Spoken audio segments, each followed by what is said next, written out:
All right, we'll go ahead and get started. Well, good evening, everyone. My name is Lauren Anderson, and I'm the Manager of Alumni Relations at Johnson & Wales University. Thank you for joining us for Sip with JWU. Cheers to Charcuterie. We're excited to bring this program to you virtually and look forward to learning tips and tricks for curating a festive charcuterie board to pair with some delicious wines. Before we get started, I'd like to review a few housekeeping items. This session is being recorded and will be available for future viewing. And with the exception of the presenters, all participants have been muted, but please feel free to turn on your camera so the presenter can see you. Set your view to speaker view in the top right corner of your screen. This will be the best way to see our presenter. This will be an interactive session, so be prepared to answer and ask questions.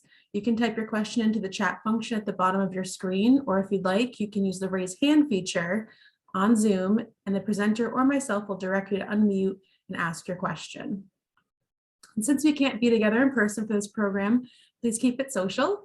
Feel free to share pictures of your at-home setup, a selfie, or a photo of who you're enjoying the session with, and be sure to tag at JWU alumni in your posts on Instagram, Facebook, and Twitter.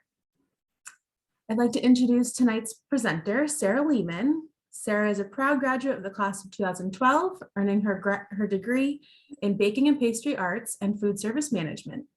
Sara is a certified sommelier, mixology educator, and lifestyle curator in New York City.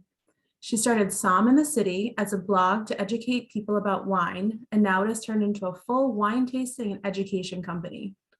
Somm in the City services many luxury residential buildings, bringing outstanding wine programs to residential communities and corporate offices in New York and New Jersey. On top of in-person and virtual events, Sara is also a guest sommelier at a luxury destination spa, The Lodge at Woodloch in Pennsylvania. Please join me in welcoming tonight's host, Sara Lehman. Hi, everyone. Thanks so much for having me today. I'm very excited for this charcuterie and cheese class. I hope you guys have your wines prepared. If you will be sipping with me today, you will need at least one, if not two glasses. If you can, please make sure that your white is chilled. Hopefully it's an Albarino, but if it's not, we can work with whatever white you have because there are so many different wines that can easily go with what we're eating and drinking tonight. Also make sure to have out your board. You will see another screen that says Charcuterie Cam. That's where you'll be seeing me build the board, as well as you might want to have some extra fun bowls for your charcuterie board if you have. If not, it's no big deal. Lastly, a glass of water is really important because they will be drinking. And then I would say a paring knife would also be really great to have. So if you have a paring knife or a chef's knife, something where you can cut your cheeses, whatever you feel comfortable doing and working with. I'm just gonna put everybody on the screen. I like to watch everybody in the boxes. So if you want to throw your camera on, it would be great. I love to see, especially when the boards are done. So no pressure. If you want to throw it on at the end, that's no problem. Also feel free to ask questions throughout the chat. If I'm going too fast on something or if you miss something, just let me know. I'm happy to repeat myself. So something we all probably learned in school if you were in the culinary program or baking and pastry like myself, is to have your mise en place ready to go. So we want to make sure we have everything in its place. So please make sure that you have out your cheeses, your meats, the condiments such as the jams, honeys, or spreads, as well as any olives or pickles or whatever you have that's more of a condiment. Make sure you also have out your crackers and herbs. And then also, again, those little serving dishes, maybe some small knives. I always like to keep a small spoon handy. If you're in your kitchen, though, you probably have access to a lot of things, so you can totally just pull them out as you need them. All right. So the first thing I like to do is we're going to start with a toast. So if you can, if your white is chilled, please open your white. I have an Albarino in my glass right now, and I would love to just toast and cheers to everyone. Cheers to charcuterie and cheese tonight. It's probably the only time we'll ever get to really play with our food and just kind of have a good time. That's absolutely what I love about this class. So give your wine a swirl, a sniff, and then a sip. Absolutely gorgeous. So again, welcome today. Here we're going to sip some wine and kind of style your board fitting for any holiday occasion. We're going to learn a little bit about the wine we're sipping on today. And again, if you had any wine substitutions, like say you couldn't find an Albarino or a Côte de Rhône, or you're just like, I wanted to choose something else, let me know. I'm happy to kind of talk about it, or I would love to kind of engage in that conversation if you thought that there were some really interesting pairings that you found. But first, Albarino. So definitely one of my favorite grape varietals. This is going to be an area in the northern Spain called Galicia. So Galicia is the region, and then the DO, which means designation of origin. So the designation is Reyes Baixas. And this is a beautiful area, well known for Albarino, as well as they do grow some reds, so you can have some Mencia in there too. But Albarino is the star. You also may know it as Alvarinho from Portugal, but today we're focusing a little bit more on Spain. So again, this is a white grape grown in the northern Spain. It's just a beautiful region. I had the pleasure of visiting, I want to say back in like 2017. And you know, even though it rained probably half the day, every single day, it's a very rainy region. It's really green, luscious hills. I mean, it's just absolutely stunning.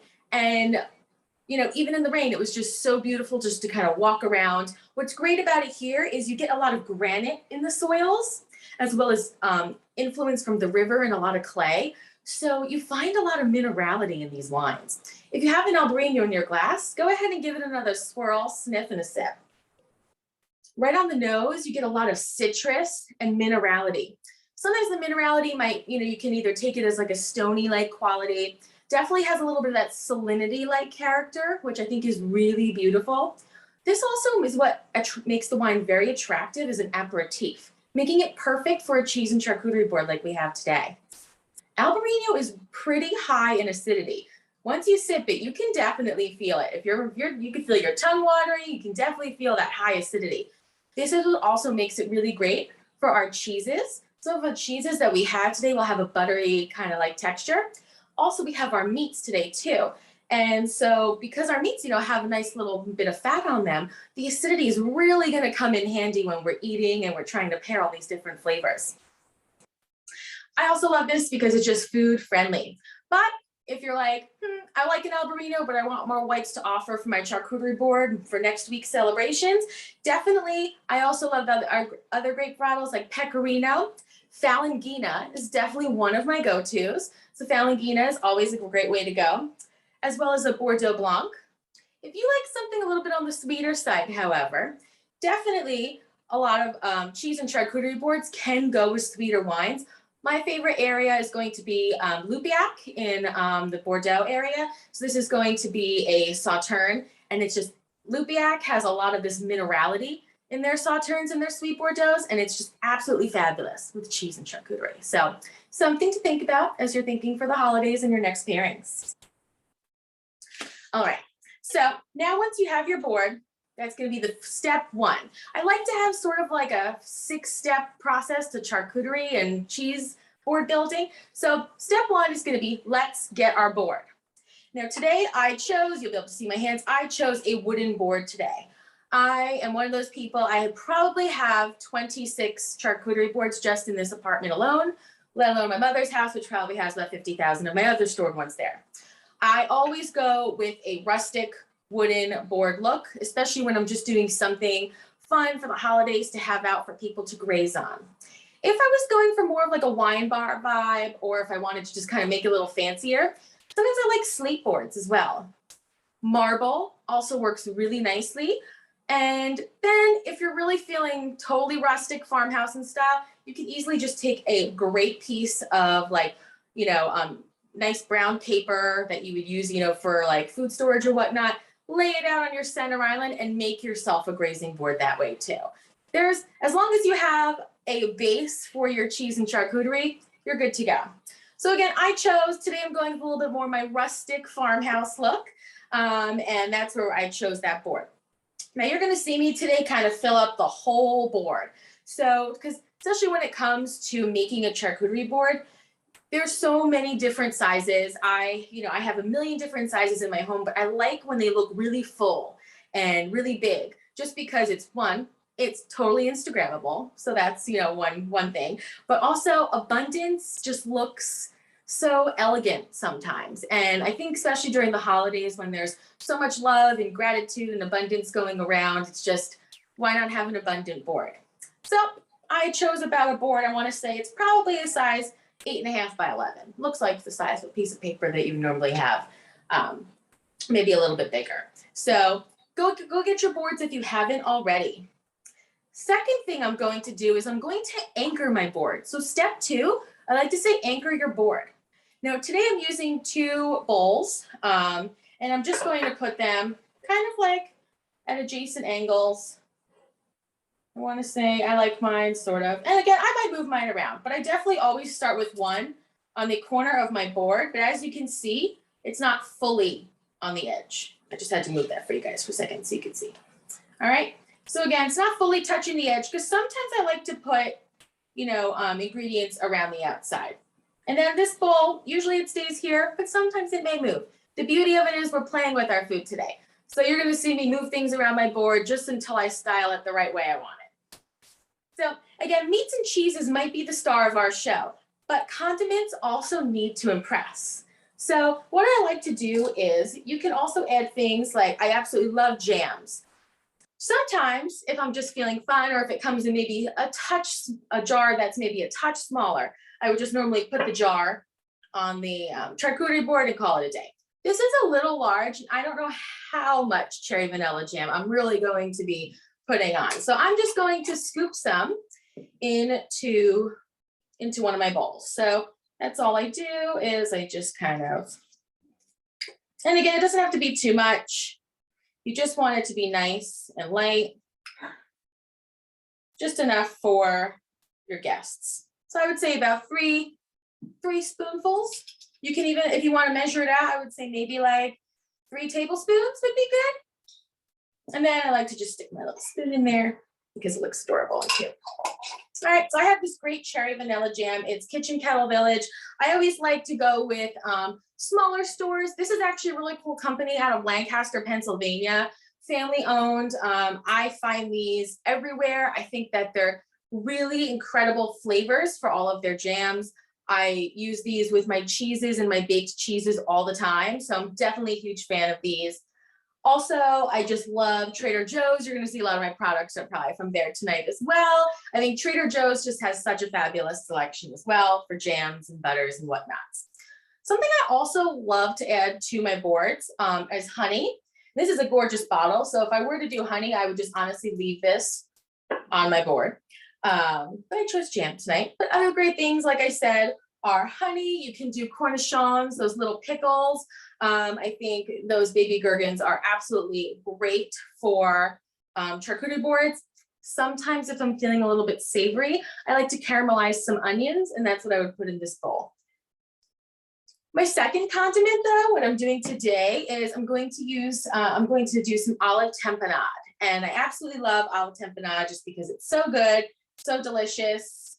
And actually, you know, I think I might just kind of put it like this. I think that works better. So I think that's what I'm going to do. I like the look of the jar. I think I'm going to start building things around it. And so that's what I decided to stick the jar there instead. Also because I can eat olive tamponade by the spoonful. So that might be happening after this. So once we have our boards anchored, now you can see our board's going to be a little more sturdy. This will also help us to sort of form those beautiful shapes and all that beautiful design that we would want to have as we're making our meat and cheese boards. All right, so then we have step 3 is going to be to position our cheeses. Now this is very important. So I have tonight an arrangement of three cheeses. So we have a Manchego, smoked Gouda, and then I have a Parmesan. Then we also have some sopressat, as well as I have some jamon. All right, so we have that. Sometimes I also like to throw brie in the mix. Brie is great for the boards. I also think just sometimes adding in like a camembert or a brie just, you know, really makes it. A lot of stylists will definitely tell you like, do not, because it's hard to cut, or who really wants to be the first to stick their knife in the board. I don't know, if someone puts brie out in front of me, I never have a problem taking the first cut. So, but again, to each their own. So, that's why I wanted to kind of give you a selection of cheeses tonight. And definitely, we're going to talk about each one. So what I also want you guys to do, as I'm talking about the cheeses and as we're cutting them, I'm going to show you how I cut some of them.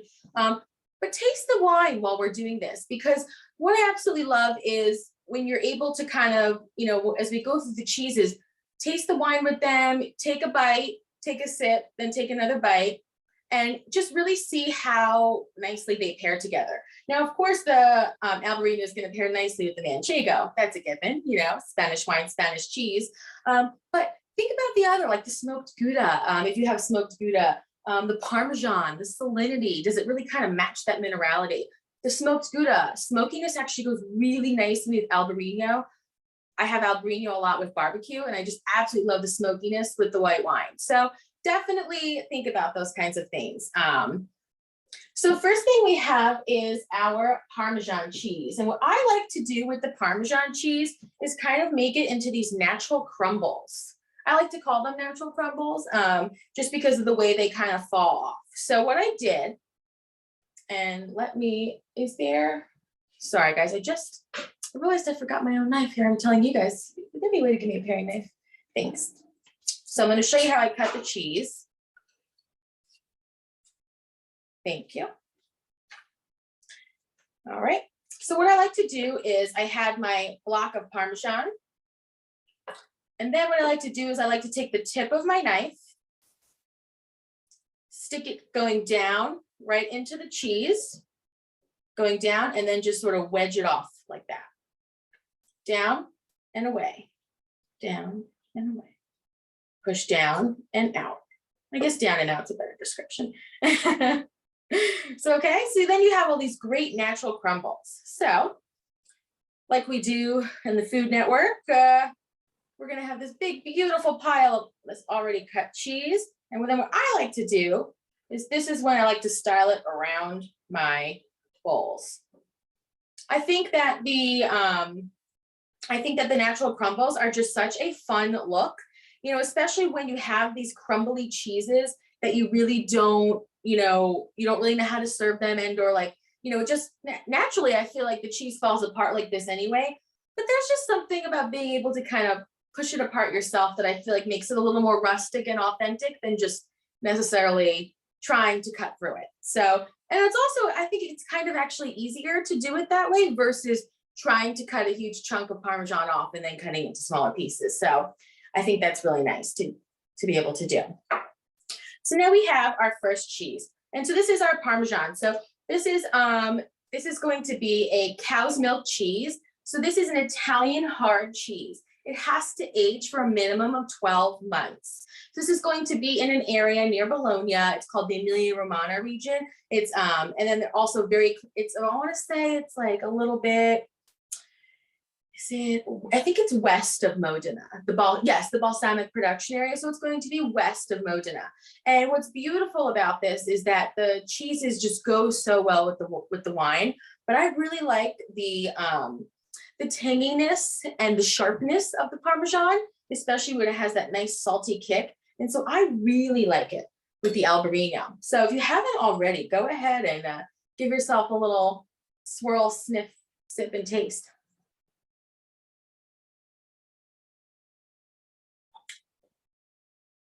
As you can see, the Parmesan, especially with the Albarino, you really, really kind of get this really salty backbone. You almost really kind of taste a little bit more of that bitterness in that cheese. It's so, so good. And the Albarino almost kind of softens that. The acidity really just kind of softens and it mellows and leaves an incredible finish. So definitely something to think about. But like I said, if you would like to choose other wines for the holidays, Valangina, Pecorino, I love a Bordeaux Blanc. Honestly, you can even go with like a Riesling. Riesling would be beautiful with this type of cheese and it would be really fun for the holidays. Next, we have our Manchego. So I have my Manchego. All right, and so as you can see, I already cut this off. So Manchego, you're not supposed to eat the rind. However, when you serve it, you keep the rind on. But what I like to do is just start slicing it down its side. until you get these beautiful triangle pieces. And as you can see from the side, that's how all I did was slice it to get these beautiful triangular pieces. And what I think is really fun about Manchego, now a lot of people you'll see will, you know, they'll do this, and I'm not gonna lie, my first couple of boards, I definitely, you know, would stack them on top of each other, and you know, it's great, it's beautiful, it's attractive, we like it, but now we're getting really play with our food. So what I like to do with my Manchego is stick one of my triangles going one way, then one going the other, and then a third piece. And then again, you just gotta kind of mold the first 2 or 3, and then eventually they just stay up. Whoops, I just said they stay up as they fall, right? All right, so here we go. All right. You can even stick them up against something if you want to do that. I kind of like them out here. So I'm gonna make mine stand up. All right, so then we have this. And again, this is what I like to do to mine. You can just kind of layer them how you want to, but I think this just looks so fun on a board, especially when you can kind of like have that height. You know, I love height. I love fluffy mounds of prosciutto and jamon, and it really just kind of adds fun texture and life to the board. So go ahead and assemble these however you want them. And if you can do it like that, that's always really fun, like I said. So Manchego. So Manchego is actually from the southeast of central Spain. So it's going to be like southeast of Madrid in central Spain, kind of southeast-ish. I love it. It's in La Mancha. So La Mancha is a beautiful area for making Manchego and also incredible wines. Firm and buttery, this cheese is, but you'll notice that it actually has these very uneven air pockets. And so that's very signature to Manchego, those uneven air pockets. What I also really like about Manchego is it's kind of like fruity and nutty at the same time. So it really goes well with a lot of different wines, and you can even kind of put some of the cherry vanilla jam on it. You can easily wrap some jamon around it. It's very versatile for, you know, for being such a tangy cheese. So the rind again is not edible. And what's actually really interesting is the style of Manchego actually varies based on its age. So where Parmesan is like minimum 12 months and it turns into this beautiful crumbly like cheese, you know, with Manchego, they actually have a fresh style Manchego that's only aged for about 2 weeks. So that's going to be called Fresco. It's rarely available outside Spain though. When you go to Spain, there's plenty of it. It's delicious. Semi Corrado. So that's going to be like a semi-firm cheese. I want to say it's about 3 weeks to 3 months. So anywhere that the producer kind of wants to age it, between 3 months to 3 weeks. It's moist. It's definitely fruity in flavor, but it has more of those like grassy, tangy notes. I've only had it like once or twice. It's really nice. I do like it as a cheese. A little bit harder to get for your boards. You're not going to find this everywhere, but if you do, again, you go to Spain, you'll be able to try a lot of it. It's great. The Corrado, which is actually what I have here. So this is going to be aged from 3 to 6 months. So this is going to be a little bit firmer. And as you can see, you know, it has a nice firm texture. Like if I were to bend it, it would completely, you know, break in half. So it's a little bit more delicate. Also, the flavor itself is more nutty. So you definitely get a lot more of those caramel and nuttier aromas and flavors in this cheese. So I absolutely love it. Lastly, they do have one that actually kind of resembles our Parmesan over here in a sense of it resembles an aged cheese, not necessarily the flavor of Parmesan.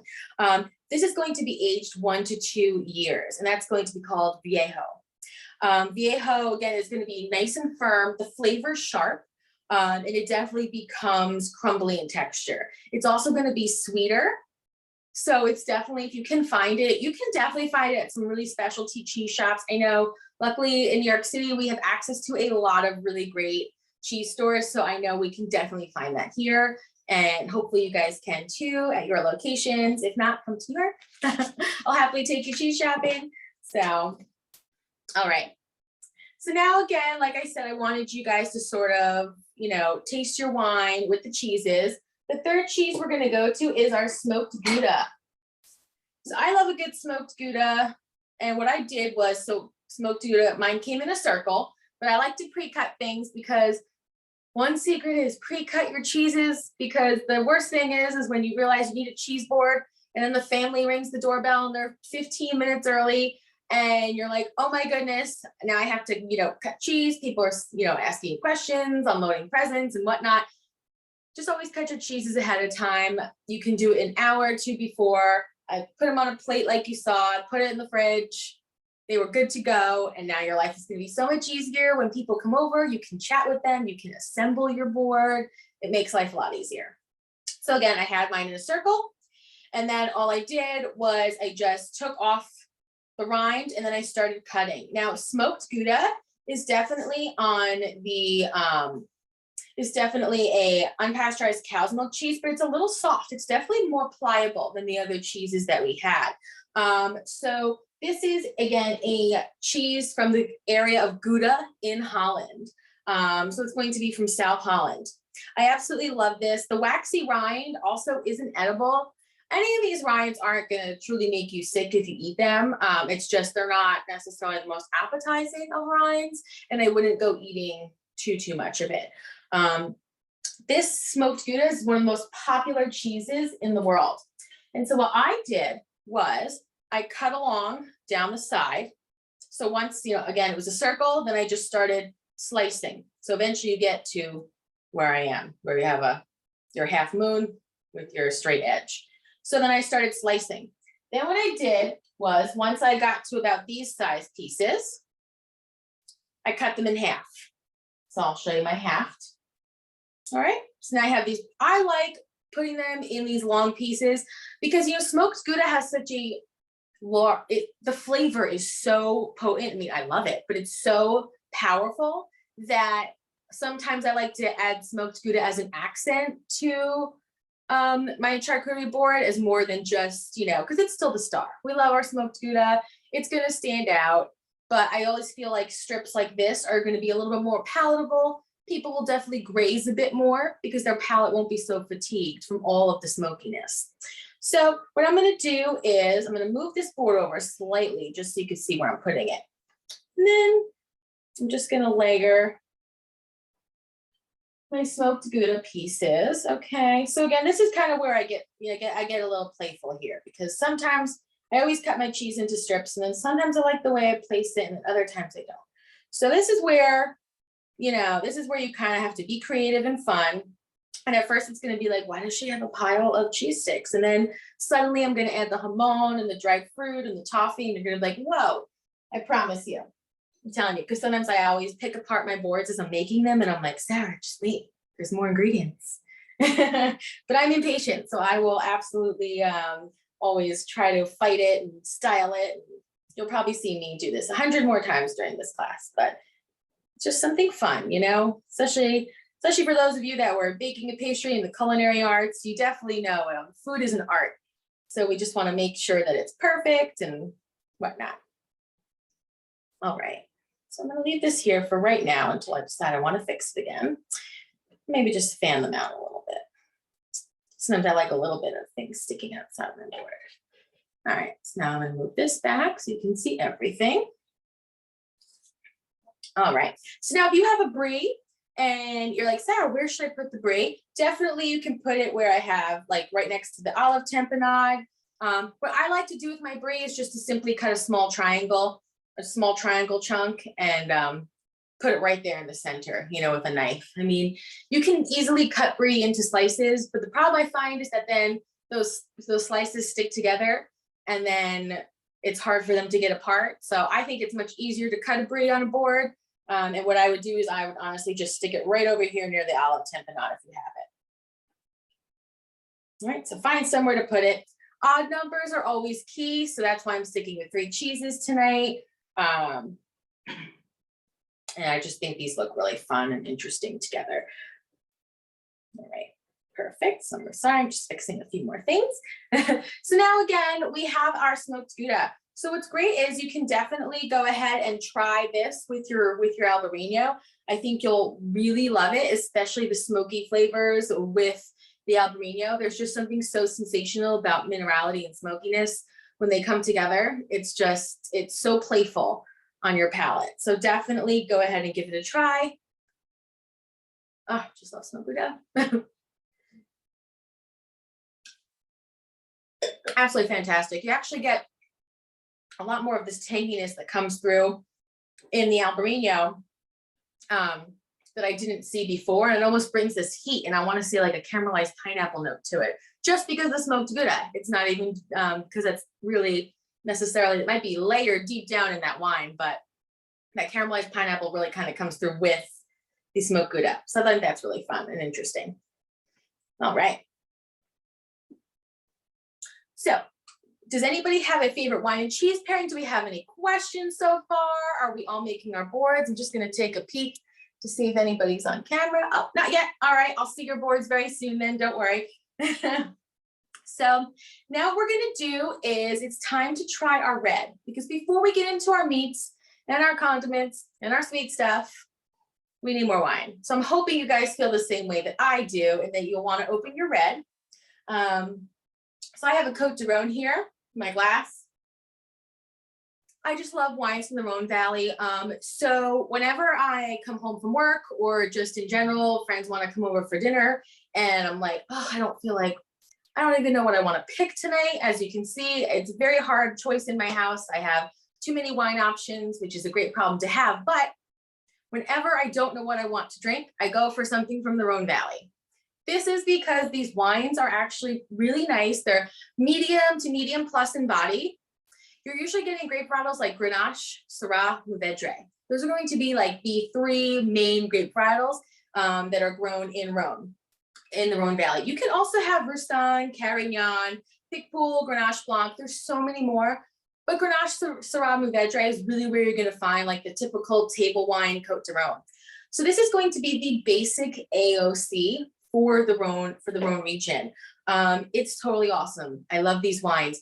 First off, they are very approachable price-wise. You can easily find like an Igougal or an M. Chapoutier. Those are two large wineries. You can easily find these Rhone Valley wines for like $12.99 to $15.99 a bottle. So it's easy for a weeknight, great when you want to entertain friends, and they're very drinkable. So you're getting a lot of fruit from the Rhone Valley. You're getting some nice spice.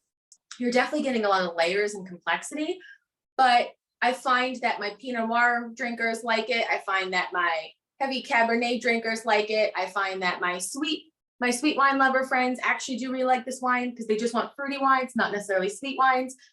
So it's really just a great wine to bring to a table. They also make great wines as aperitifs. And I think that that's why I just love choosing them. Anytime someone's like, you know, what wine are you bringing to the dinner party? And I have no idea what they're serving, I'm bringing a wine from the Rhone Valley. They have a lot of sandstone and limestone in their soils also, which is great for all the minerality that you're probably getting in the wine. Definitely a lot of that earthiness to it. Oh, some of that beautiful spice. It's absolutely gorgeous. The north of the Rhone has a lot more granite in their soil, so that's where you kind of get the weight of the wine.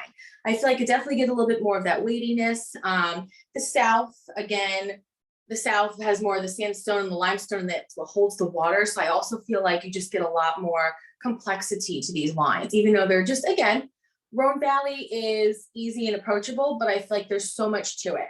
And these wines are not boring. So don't think that I chose, just an easy to drink, boring red wine. These wines are not boring. They're just easy to drink, and they're easy, approachable prices. And it's just the perfect region, I think, to go for charcuterie. Also, do feel free. Now is the time to get out your meats, because this is where we're going to want to pair our red wines and our meats together. They go fabulous together.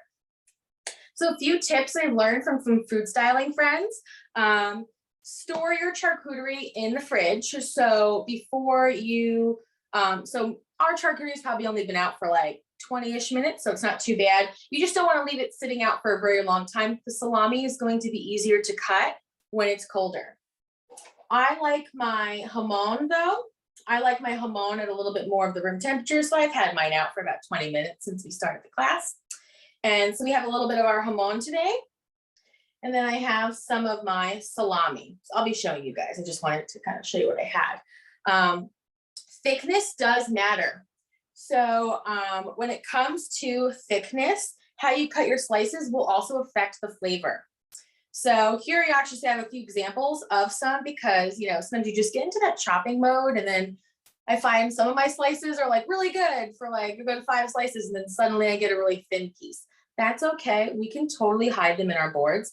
But again, it will change the flavor of the salami. So as you can see, I have some varying levels of thickness. And so it's just something that you want to keep in mind. This was definitely one of those moments I was probably looking out the window and, you know, slice that a little too thin, but it's okay. That's something I'll just, you know, hide on the board, put it at the bottom, because by the time you get to the bottom of the board, you know, the last little tidbits, we can have a thin slice down there. So first things first, we have our jamon. So if you have jamon or prosciutto, I did also put prosciutto on the list, so that's not a problem at all. One of my favorite jamons, though, I do have to show you because I'm really excited. I am a huge fan of foods from Spain, like huge fan. I actually had the opportunity to make a wine in Spain in 2020, well, 2019 going into 2020. It was absolutely fabulous. It sold in Spain, so it didn't make it here because of 2020. But it was great, it sold in Spain, and I was able to kind of learn all about how jamon and wine pair together, and it was just gorgeous. So I have a passion for Spanish food and wine.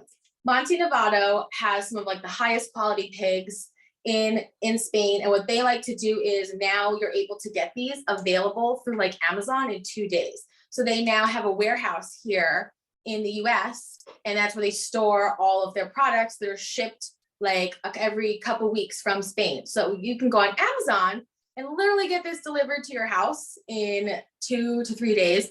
Some of the finest, freshest jamon you will have.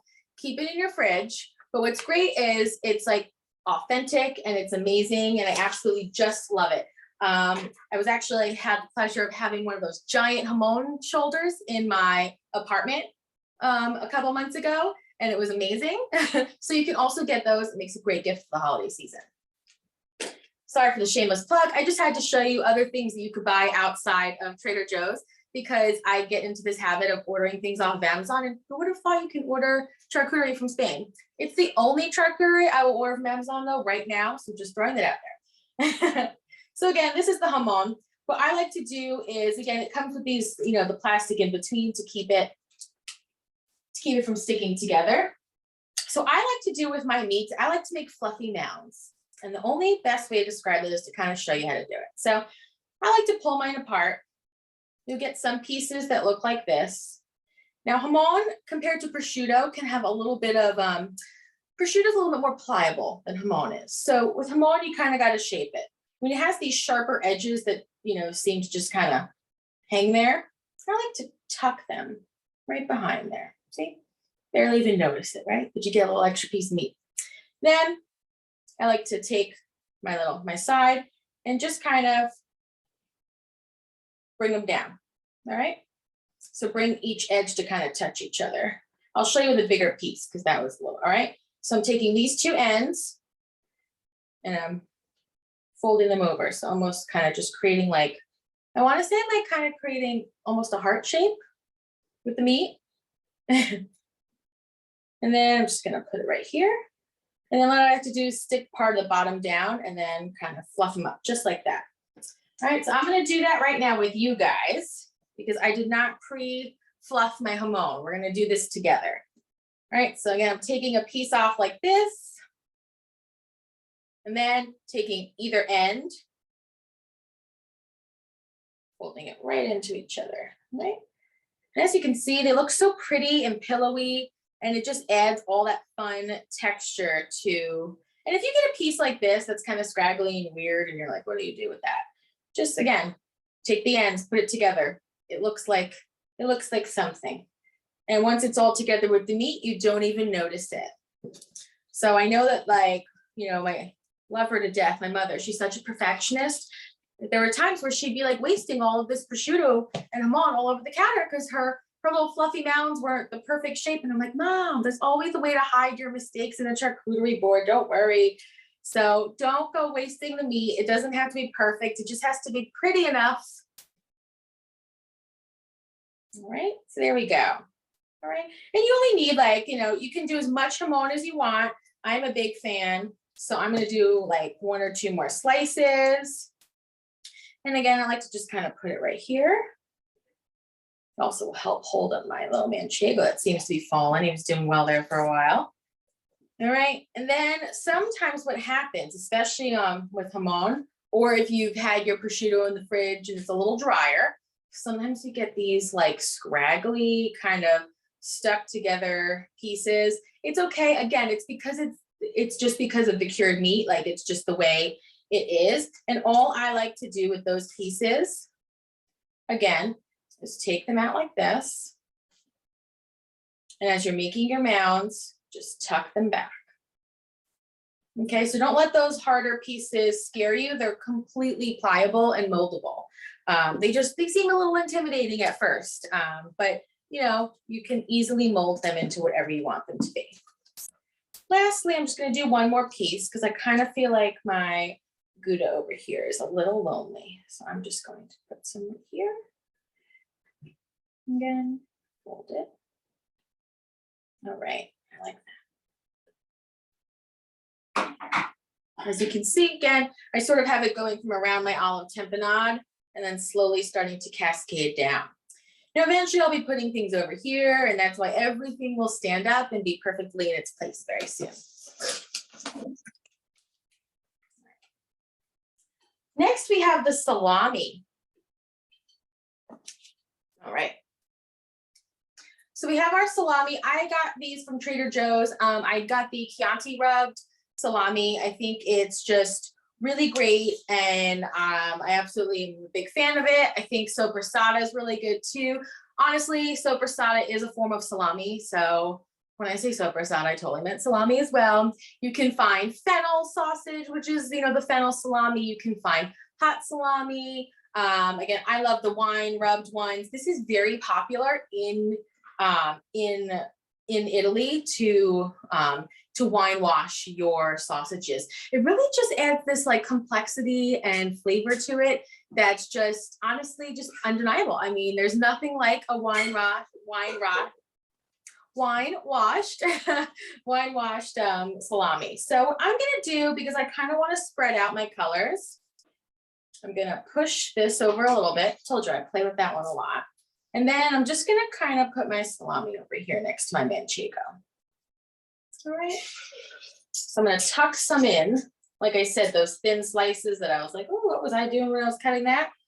Those thin slices get to hide right here. And then it kind of makes its way around my bowl. So again, you have this beautiful like dark color, reddish purple. Then we have our salami. Then we have our brighter jamon. The Manchego really kind of stands out with all of its texture and layers right there. Then we have our beautiful crumbles here. Again, if you had your brie, all you would do is, put that right here. You can even put your brie here just to have that pop of white. And then your smoked Gouda. Oh, I found a piece of jamon, so I'm just going to stick it in there. All right. So does anybody have any questions so far? Am I going too fast? Am I going too good? Okay, just wanted to make sure. So after the meats, I like to then add in the crackers. So crackers are a vehicle for cheese to be enjoyed. That's essentially the way I like to think of them. So we have a bunch of different styles of crackers we can use. Carr's table water crackers are those quintessential, very mild, dry crackers. I want to say, honestly, Carr's was like, the company was like founded way back in the day. I want to say like in the 1800s. It's like one of the oldest cracker companies and one of the most famous still to this day, just for creating such an incredibly mild, approachable, palatable cracker. I love them because they're kind of tasteless in a way, so they don't overpower they don't overpower cheeses, they don't overpower meats. They kind of just go with the flow. They're also really great if you're tasting a lot of wines that day and you need something to kind of cleanse your palate. I also love these. I have Simple Mills. These are fun gluten-free crackers. I'm not gluten-free, but they're just really delicious. So I just tend to really love them. And these are those going to be rosemary. And then of course, my favorite from Trader Joe's are going to be these fig and olive crisps. I think these are, I know, right? These are really fun. And I'm sure many of you know these. If you're not, you probably know the other version. I think they have like a raisin one too.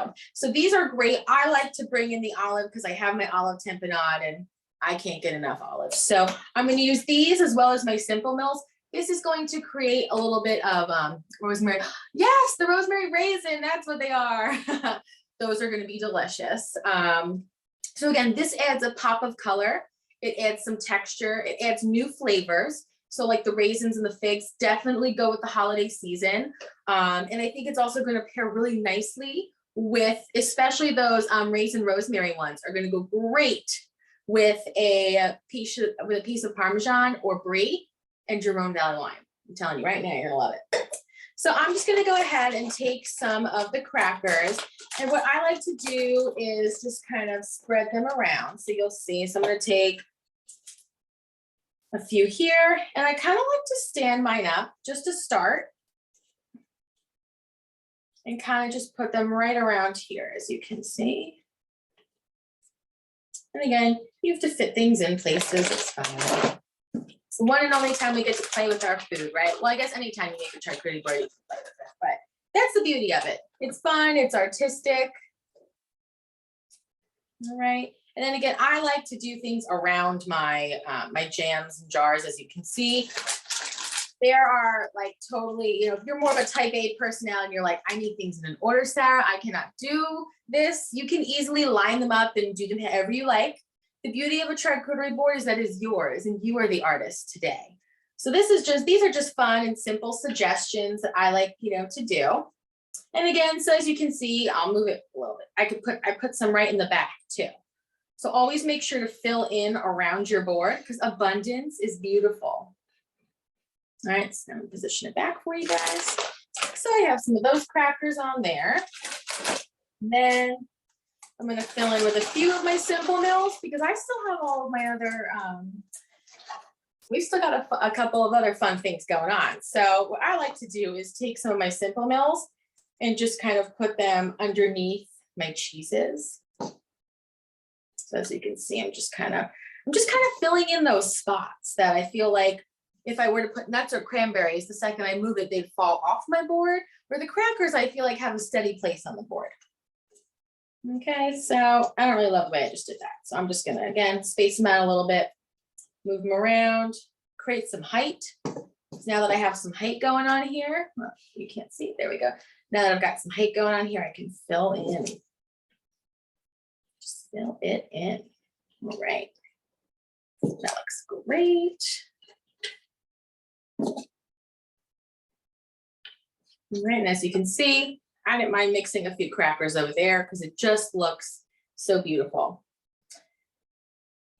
Then we have one of my favorite things, especially for the holidays. Now, when you're thinking of holiday flavors and you're probably like, okay, when are we really going to get to like why this makes the holiday board? English toffee is one of my favorite things to use. It is not only just delicious and addicting, it kind of ties in with the nuttiness of our cheeses. The chocolate definitely is our sweet component to the board, but a lot of times we want something crunchy that's not just a cracker. This is where toffee can come in. It can add that playful part to your board that people are like, wow, wait, what? I always put chocolate in my cheese and meat boards, even if it's as an aperitif. Even if I'm having it before dinner, there will be chocolate on my board. You can guarantee it. So it's always something fun. I think for the holidays though, there's something about the holidays and eating toffee like all the time that's just totally acceptable. So I feel like it's definitely a great time to throw it in your board. So I'm going to take my toffee and I like to sort of have these really fun long pieces, but I like to look for ones that are slightly thinner. So I have one, a few that are slightly thinner here, you know, and if you make your own toffee, that would be great. Dark chocolate and red wine. I agree with you. Such a great pairing. All right, so I'm gonna move my board over for you guys a little bit. So I'm gonna put my toffee right here because I like it to be, there we go. Some toffee there. Then I'm gonna break it up. So I just broke some in half, just so I can stick it right at the end there. And then, just to be fun, to play with my sweet and salty kind of kick I have going on, I'm gonna stuff some right near my jamon and my cheese. It's gonna hold my jamon onto the board. Not that I need help, but you know, why not add some more chocolate to the board? So I'm putting this right here. And I love that because then as the jamon kind of sits on the toffee, it's gonna kind of get a little bit of that nuttiness and that sugar on it. So when you eat it, you might even taste a little bit of toffee, sweet, salty, fun. I'm telling you, it's just gonna be fun and delicious. Everyone is gonna be loving this board. All right, so again, I just stuffed some underneath the crackers and stuffed some up there. All right. Then what I like to do for my pop of color is to add in dried cranberries and nuts. So I have some dried cranberries here as well as some candied walnuts. I think dried cranberries are so fun to add. They're delicious. They're like a little bit more tart. So especially when we have a bunch of sweet and salty and savory things going on in the board. Thank you. So whatever, especially when you have that, you just want to make sure that you have pop of color, but also the tartness is really going to kind of help bring all those flavors together. It also might help when you're eating too many sweet things and you want to switch back to your wine. For example, if you had some of the toffee and then maybe you had some of, you know, some crackers with the jam on it and your palate was a little sweetness overload, having some of the tart cranberries with like a piece of the smoked Gouda or the Parmesan will actually then help clear and cleanse your palate. So what I like to do is I kind of like to throw mine on like this. So I don't like to just make them into a pile. I kind of like to just kind of spread them out on my board like this. So you'll see me just kind of throw them all around. Same thing with the candied walnuts. Now make sure that there's no one that's coming over that's allergic to nuts first before you go throwing them all over your charcuterie board. Because if you think you have a nut allergy, using a bowl that completely separates itself from the charcuterie board is sometimes a good option. Now, if it's a severe allergy, I would just say avoid nuts altogether because, you know, sometimes charcuterie boards can get messy. But if I was doing, you know, if I was making it for my family, they just don't particularly love candied walnuts, but I do. So I would just spread them on top or put them in a bowl. Again, so I like to just kind of have mine sitting, you know, and then again, where you have these like fun little extra spaces at the end, that's where I put some of my nuts. They're fun and you just can kind of play with them all over. And then finally, to complete our charcuterie board, I have some fresh thyme. Rosemary is also a great option, but when the grocery store does not have rosemary, thyme is the next best bet. What's also really great is you can easily make a thyme simple syrup out of once you're done with them. So just make sure to save them off your board, make some simple syrup later. What I like to do, especially to add to my board, is kind of take a couple of thyme pieces and just kind of, you can put it like that. Sometimes I like to just kind of add it in a few spots. I like that there. Maybe this one's a little thinner, so I'll put that there. And I want this in a different direction. So as you can see, just sort of adds, you can even actually bury it deep into like some of your cheeses like this. And so it looks like it's almost like intertwined with everything. That's always really fun too. Let's do that. See, it just kind of gets to be a little addicting, and then suddenly you find yourself just styling your board so much, and then you're like, next thing you know, 2 hours go by and everyone's still waiting to eat, but it's always really fun. All right. So yes, so again, that was step 6, kind of add your nuts, your toffee, your cranberries. If you have dried apricots, those are really good to use. I also, I love fresh cranberries, clementines, or mandarin oranges. I just made a board. I made actually a dessert charcuterie board on my Instagram the other day. It had chocolate, it had mandarin oranges, and cheese and jamon. So definitely something to think about if you're looking for like an after dinner kind of board. It's really fun way to kind of use your leftover cheeses, but then add some sweetness to it. And I think mandarin oranges also are a great touch. So cheers, everyone. I would love to see some of your boards if you have them made. Also, if you can, or if you would like to, if you haven't already, definitely try some of your meat with your red wine. I got a little caught up talking about salami and realized we did not pair it. So one tidbit I would love to tell you guys is that the best thing that I love when it comes to prosciutto, jamon, and salami, all of these cured meats that have a little bit more fat to them.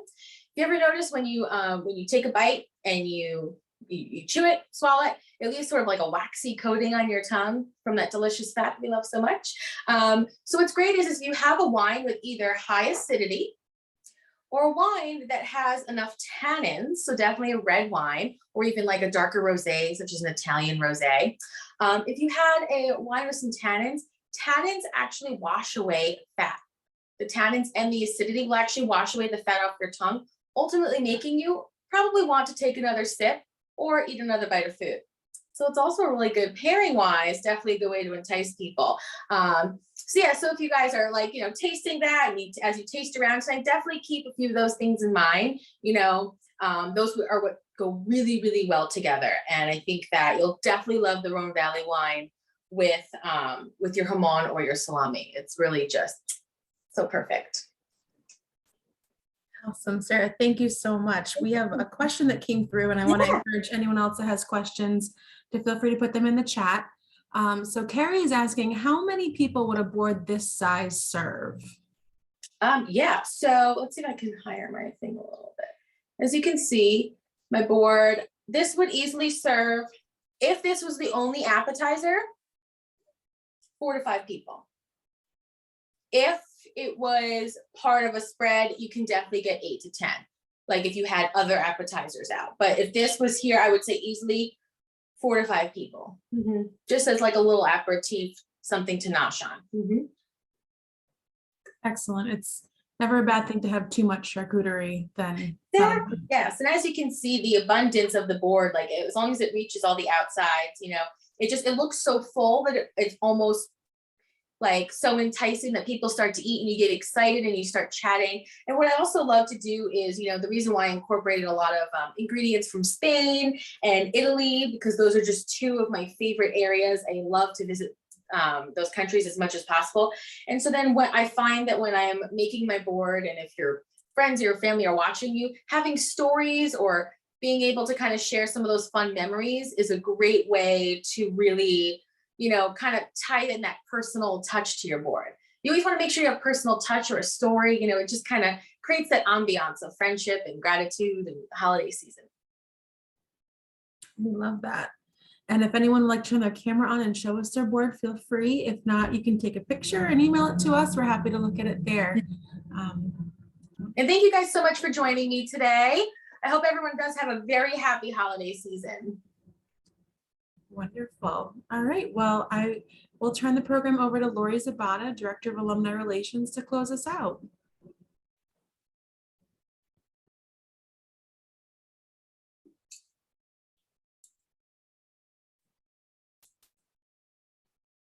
Thank you, Lauren, and thank you, Sarah, for leading tonight's session. We've all enjoyed learning more about pairing charcuterie and wine. It was such a festive session, and we're grateful that you shared your time with us this evening. Your extensive knowledge and passion for wine and charcuterie pairing is not only impressive, it's also greatly appreciated, Sarah, so thank you so much. I'd like to also thank the Alumni Relations team for their help behind the scenes, especially Lauren Anderson for her work to bring this program to us. And finally, thank you to all of our alumni in attendance tonight. Your registration for this event included a gift to the JWU Fund, which will go to work immediately to directly support our students and educators. Donations to the JWU Fund are unrestricted and allow us to say yes to upgrades, enhancements, and new ideas, as well as urgent needs on all JWU campuses. And as an alumni donor, you also contribute to the growth of JWU's reputation, which increases the value of your own JWU degree. As an added bonus, thanks to a generous matching gift from alum and trustee Rob Paleshi, class of 1986 and 2014 honorary, all gifts through December 31st will be matched dollar for dollar. Thank you again for your support. Also, I'd like to share a couple of exciting opportunities with you all. We've partnered with Heston Cookware and Heston Vineyards Wine Club to offer alumni 20% off all cookware and 25% off a 4-bottle allocation of some of their exceptional wines. You can also take advantage of an exclusive wine club just for JWU alumni. Heston founder Stanley Chang is a friend of the university and a champion of our mission. We're thrilled to offer these discounts to our alumni and hope you'll take advantage. You can learn more using the links in the chat. We sincerely hope that you enjoyed this evening's session, Sip with JWU, Cheers to Charcuterie, part of the JWU for You family of programming. Through JWU for You, alumni can engage in informative and interesting discussions related to professional development, social, and avid interest topics. For the full listing of upcoming events in the new year, please visit our events calendar at alumni.jwu.edu. We greatly appreciate your attendance and wish you a wonderful night and holiday season. Have a good night. Thank you so much for being here.